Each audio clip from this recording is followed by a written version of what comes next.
اگر کرنا چاہیں یہاں سے علماء کرام موجود ہیں. جی ادھر بھی دے دیجئے مائک. جی السلام علیکم. میرا سوال مولانا سعد صدیقی صاحب سے ہے.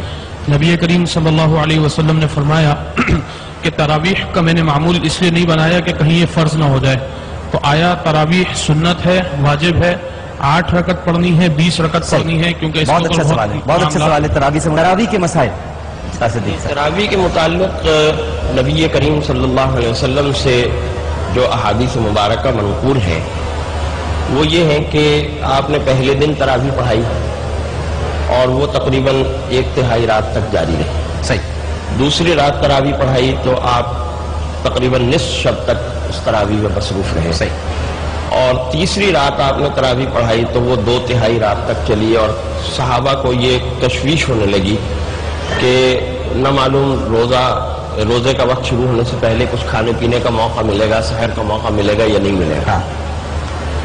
چوتھی رات صحابہ انتظار کرتے رہے اور آپ تراویح کے لیے باہر تشریف نہیں لائے. خاصی دیر ہو گئی تو خاصی دیر کے بعد آپ باہر تشریف لائے اور باہر تشریف لا کر آپ نے پھر یہ بات ارشاد فرمائی کہ میں یہ پابندی اس لیے نہیں کر رہا کہ ایسا نہ ہو کہ تمہارا شوق دیکھ کر یہ تم پر واجب کر دی جائے. صحیح. اور پھر تم کسی مشقت کے اندر اور دقت کے اندر مبتلا ہو. کتنی رکعت ہوتی ہیں ویسے تراویح؟ جی میں عرض کرتا ہوں. رسول اللہ صلی اللہ علیہ وسلم کے بعد کی زندگی میں آپ کی حیات مبارکہ میں معمول یہی رہا کہ کبھی تراویح کی جماعت ہوتی تھی اور کبھی نہیں ہوتی تھی. حضرت ابوبکر صدیق رضی اللہ تعالیٰ عنہ کے دور خلافت راشدہ میں بھی یہی رہا. صحیح.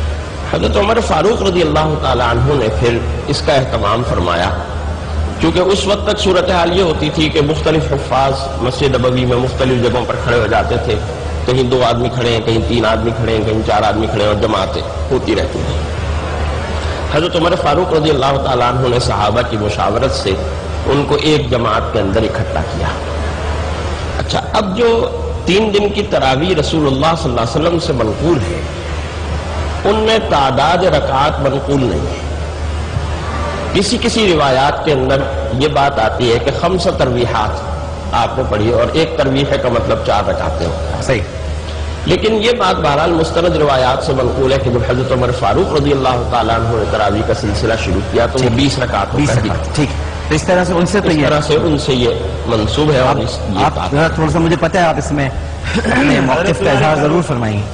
حضرت عمر فاروق رضی اللہ تعالی عنہ ان کی عادت تھی کہ آپ اپنے دور خلافت میں مدینہ میں رات کو گشت کرتے.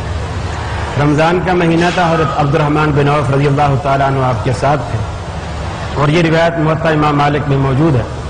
آپ نے دیکھا کہ لوگ الگ الگ نمازیں پڑھ رہے ہیں جیسا کہ حضرت صاحب نے بیان فرمایا.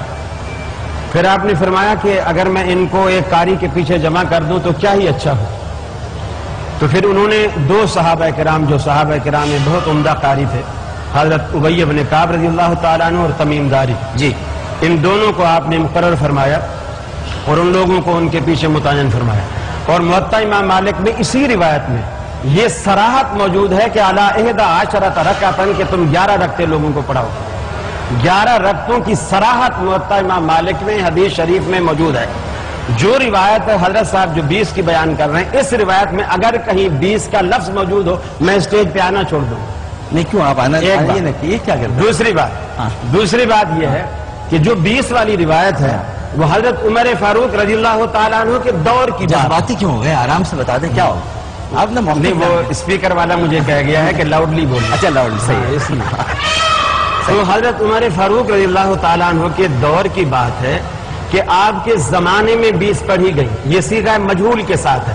کہاں پڑھی گئی، کب پڑھی گئی، کس نے پڑھائی، کس کے کہنے سے پڑھی، کس مسجد میں پڑھی گئی، کوئی پتہ نہیں. صحیح. لیکن یہ جو 11 پڑھی گئی جی حضرت عمر کے کہتے ہیں کہ موجود ہیں. حضرت عمر کے کہنے سے پڑھی گئی، مسجد نبوی میں پڑھی گئی، ابی بن کعب اور تمیم داری نے پڑھائی، پیچھے پڑھنے والے صحابہ ہیں. ساری بات معروف ہے اور معلوم ہے. جی ساتھ صاحب حضرت عمر سے میں نے عرض کیا کہ جو روایات منقول ہیں جی اور جو ان کی تراویح کا طریقہ کار جو منقول ہے وہ 20 تراویح کی صراحت کے ساتھ منقول ہے. سیرت نگار، سوانح نگار اور مورخین اس بات کو نقل کرتے ہیں اور بعض حضرات یعنی فقہا جو ہیں وہ تو اس بات کے قائل ہیں کہ 20 رکعت کی تراویح کے اوپر صحابہ کا اجماع ہو گیا تھا. اچھا راغب بھائی 20 رکعت